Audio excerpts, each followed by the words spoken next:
À présent, la rediffusion de la parole est à vous.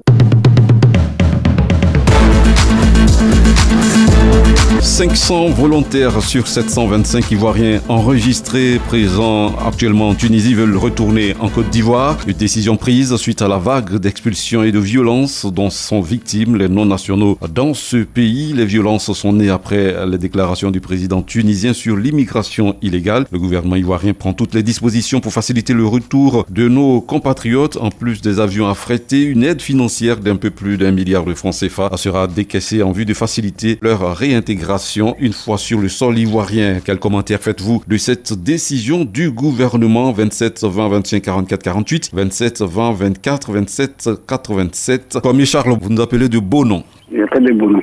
On vous écoute. Je remercie le président pour retourner nos frères qui sont au Tunisie. Mais à part de cela, le gouvernement, le président Alassane, il doit taper les pieds sur la table. Parce que en Côte d'Ivoire, on a tout. Moi, je ne sais pas comment nos frères ils abandonnent la Côte d'Ivoire, ils vont se réfugier ailleurs. On est maltraite comme ça. Vraiment, le gouvernement qui a pris une décision ferme. C'est lui, à partir de juin 2025, lui qui va travailler en Côte d'Ivoire. Et que chez toi, c'est mieux. Vous partez se faire souffrir. Vraiment, quand on voit ça là, vraiment, ça ne nous ressemble pas. À Côte d'Ivoire, on a tout. Même un carré de piment, ça peut te faire riche. Mais pourquoi il ne veut pas aller au champ? Parce qu'il ne gagne pas emploi. Donc, il s'en va, il cherche ailleurs. Et là-bas aussi, les gens qui sont là-bas, eux aussi cherchent emploi là-bas. D'accord. Vous savez les criminels là-bas. Monsieur Kwame Charles, on vous a bien... Ils sont obligés de vous chercher. On vous a bien compris. Bon, on vous a bien compris. Émission. Merci beaucoup. Monsieur Diallo Seydou, oui. Vous nous appelez Dany Bilekro, on vous écoute. Tout à fait. En tout cas, les propos du président Saïd Kaïd, il a été dur, comme si les Tunisiens n'étaient pas sortis. Alors, ceux qui sont là-bas, sont des rentrées. Donc, le conseil des ministres de mercredi passé, le gouvernement avait juste, le président avait juste. Dans la sous-région, on voit dans le monde, les gens commencent à rentrer au bercail. Et on arrive chez vous, on tape la porte. Madame, les enfants mettent tout le monde au dehors. Et on arrache les clés, on prend vos biens. Quand même, le président Saïd Kaïd a trop poussé le pion. C'est pour cela que l'ONU a condamné. Bien sûr. Et l'Union africaine. Il n'y a pas que l'ONU et l'Union africaine, il y a aussi des Tunisiens, des ONG qui sont descendus dans les rues de Tunis pour marcher, pour manifester donc leur mécontentement suite à ces propos. Il y a même l'ancien président Monsef Marzouki qui a occupé la tête du pays de 2011 à 2014, qui a aussi fustigé le discours du président tunisien. Donc c'est une attitude à déplorer. Tout le monde a condamné donc ces propos. Voilà. Tout à fait, Charles Kabla. Mais quand je vois le ministre des Affaires étrangères, le chef de la diplomatie tunisienne, en train d'envoyer un démenti, le président était clair. Il a dit que s'il y a une crise, c'est-à-dire qu'il n'y a pas d'argent en Tunisie aujourd'hui, que les ressortissants, c'est-à-dire de l'Afrique de l'Ouest, qui sont à la base. Mais vous cherchez quoi?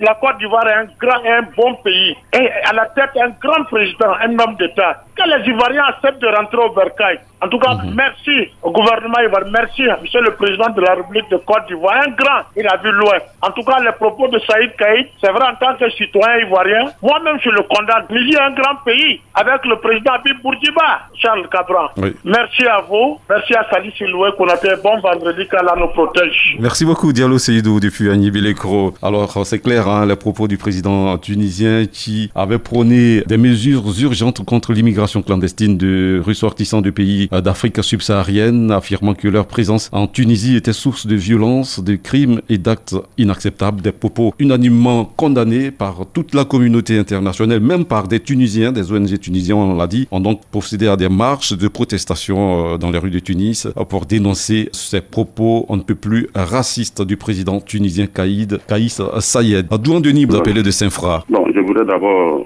réitérer tous mes sincères remerciements à l'État qui a pris cette décision de rapatrier ses ressortissants. Franchement, cela dénote d'une marque d'amour véritable pour sa patrie et ses compatriotes.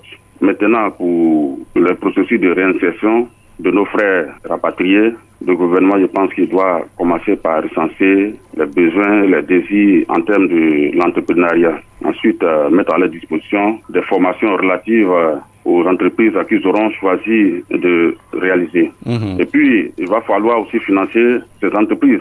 Nos parents qui vont arriver, vraiment, ont tout perdu. Et quand bien même ceux-ci ont des familles ici en Côte d'Ivoire, il n'en demeure pas moins que leur réintégration cause d'énormes problèmes. C'est le lieu donc de prier le chef de l'État encore, d'aller encore plus loin, de tout mettre en œuvre pour leur attribuer les besoins de première nécessité. Monsieur Douan? Oui, oui. Alors, à ce propos, on va faire la précision, selon le porte-parole du gouvernement, donc à l'issue du Conseil des ministres du mercredi dernier. En plus donc de la compagnie nationale Air Côte d'Ivoire qui a été missionnée pour opérer ses retours, le gouvernement a promis d'allouer à ces 500 ressortissants qui ont décidé volontairement de regagner la Côte d'Ivoire un pécule à leur arrivée à Abidjan afin de faciliter leur réintégration. Le montant total de cette opération est estimé à 1 milliard de francs CFA. Alors quand ils vont arriver, les 500 recensés qui veulent revenir au pays, ils auront, comme on le dit chez nous, un petit quelque chose pour pouvoir se prendre en charge pour faciliter leur réintégration. Voilà.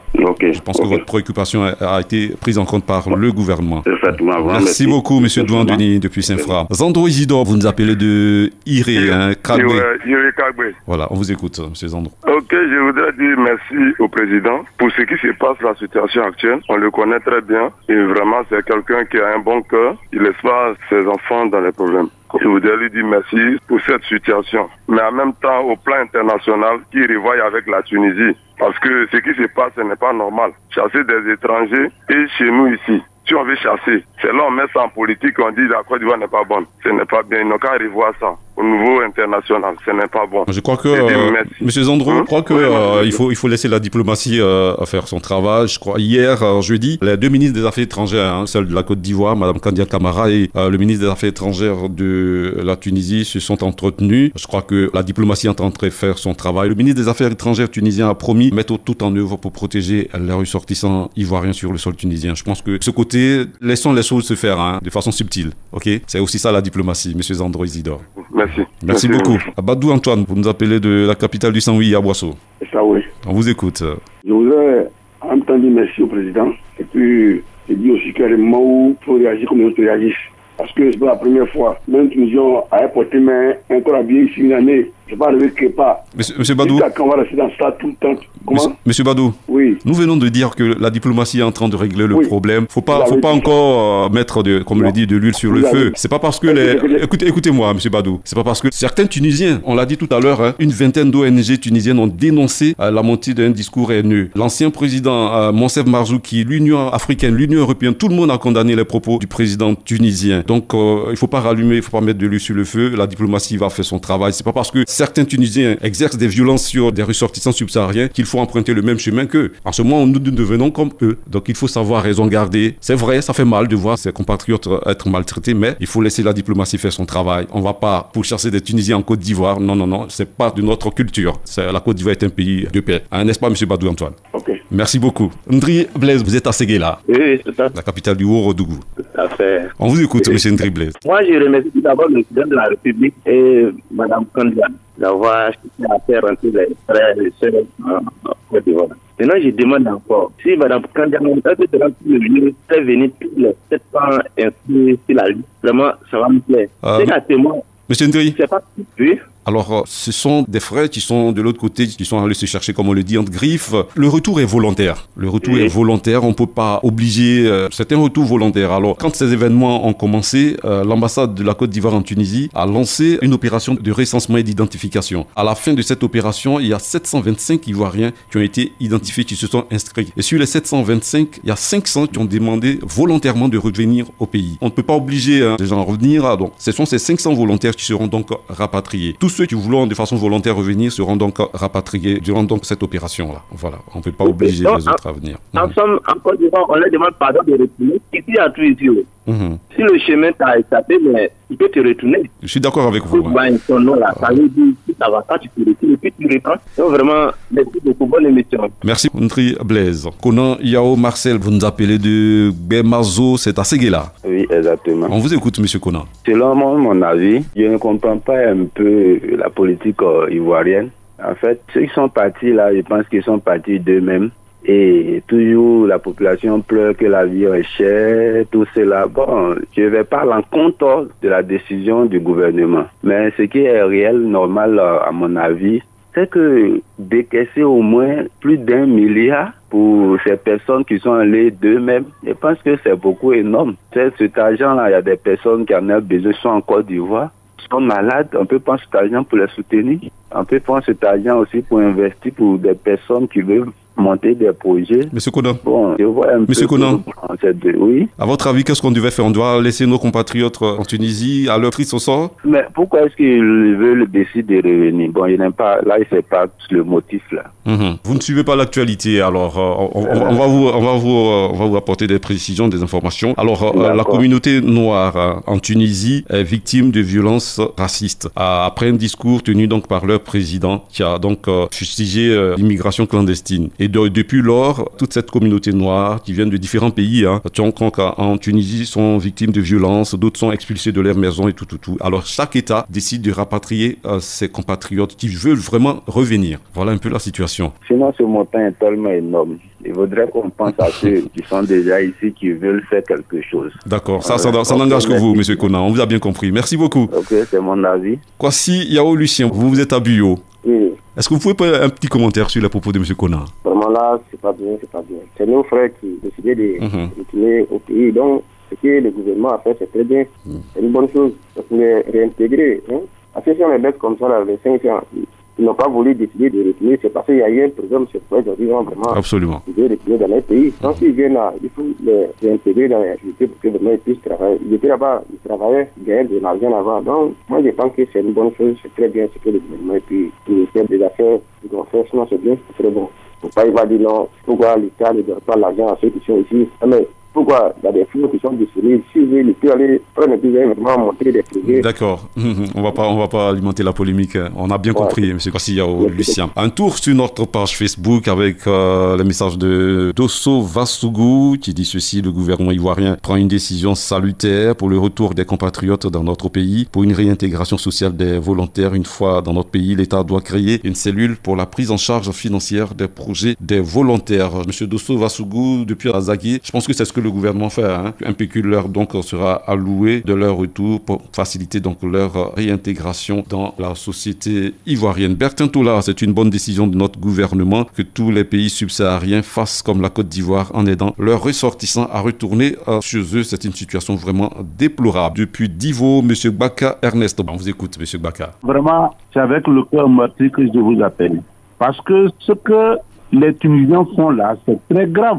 Un homme d'État qui fait une telle déclaration et nos ressortissants sont en danger et on trouve que nous sommes un pays de paix.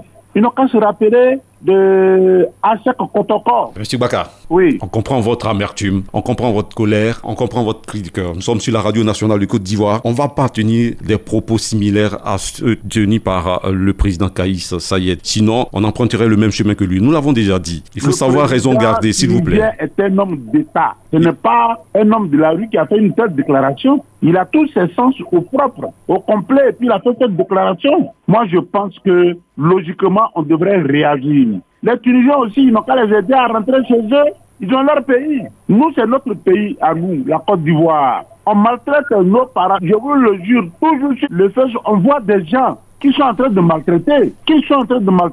Cette fois-ci, en tout cas, trop c'est trop. Que les Tunisiens aussi rentrent chez eux pour que nous aussi, on puisse rentrer chez nous. Heureusement que nous, on a un bon président qui a mis un avion à la disposition de nos parents qui vont rentrer. Les Tunisiens aussi n'ont qu'à rentrer, ils ont leur pays. Parce que si on ne fait pas ça, les gens ne nous retireront pas. Nous, on reste toujours pays de paix, et puis on maltraite nos parents. Monsieur Baka, sincèrement, cher ami, oui, on vous a bien compris. On a compris, on a compris votre cri de cœur. Merci beaucoup, Monsieur Baka Ernest, depuis Divo. Retour à Abidjan, aux deux plateaux. Assandé Roger, que pensez-vous donc de l'action du gouvernement qui a décidé donc d'aider 500 de nos compatriotes en Tunisie à regagner le sol ivoirien? D'abord, je dis merci à Monsieur le Président. Je n'ai jamais cessé de le dire. C'est le papa. Il a vu ses enfants en danger, qu'il les fait revenir. C'est une très bonne chose. Je le félicite. Je dis merci Monsieur le Président. Mais il y a une chose que je voudrais ajouter. Quand ces enfants, on ne cesse de dire que nul est mieux chez soi. Il faut aussi les tirer les oreilles. Nul est mieux chez soi qu'ailleurs. S'ils viennent, qu'on met les moyens à leur disposition, est-ce que ça ne va pas permettre d'ouvrir une fenêtre de Pandore pour que les autres aussi se disent, bon, si je vais à l'aventure que ça capote, à mon retour, je serai aisé. Que ceux qui arrivent, qu'on les mette dans des métiers, parce que c'est des mains valides. C'est des jeunes qui sont partis se chercher. Non, ils sont en mesure de faire des choses. Qu'on les mette dans les métiers d'électricité, des bâtiments, et je ne sais quoi, de menuiserie. de quelque chose qu'on les occupe. Mais si on ouvre une fenêtre de Pandore, j'espère que d'autres Ivoiriens partiront. Et c'est dans la vie. L'enfant prodigue. Papa, monsieur le président, les a accueillis. C'est tout à fait bien, c'est bien. Je félicite, je remercie encore le président. Il les a fait venir. Quand l'enfant est revenu, son frère était comment? Il travaillait au champ. L'enfant revient pour prendre sa place du champ.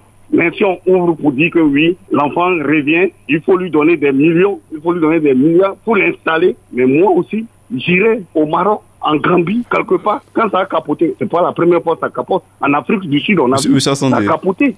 Merci beaucoup. Mais heureusement qu'on n'a pas entendu les Ivoiriens qui sont là-bas. D'accord. Les Nigériens qui ont fait les frais. On vous a bien compris, monsieur Assandé Roger. Merci pour votre contribution. Alors, il faut savoir que l'opération lancée donc par l'ambassade de la Côte d'Ivoire en Tunisie a identifié 725 Ivoiriens. Sur ces 725, il y a 500 qui ont décidé volontairement de retourner au pays. Mais selon les chiffres en notre possession, les Ivoiriens seraient jusqu'à 7000. 7000 de nos compatriotes seraient donc en Tunisie, selon les chiffres de l'Institut national de statistiques tunisien. 7000 Ivoiriens donc seraient en Tunisie. Merci d'avoir participé à cette émission. Merci à toutes, merci à tous. Excellent week-end sur Radio Côte d'Ivoire. Lundi, vous serez en compagnie de Adama Bakayoko pour une autre semaine. Radio Côte d'Ivoire, toujours au cœur de l'événement.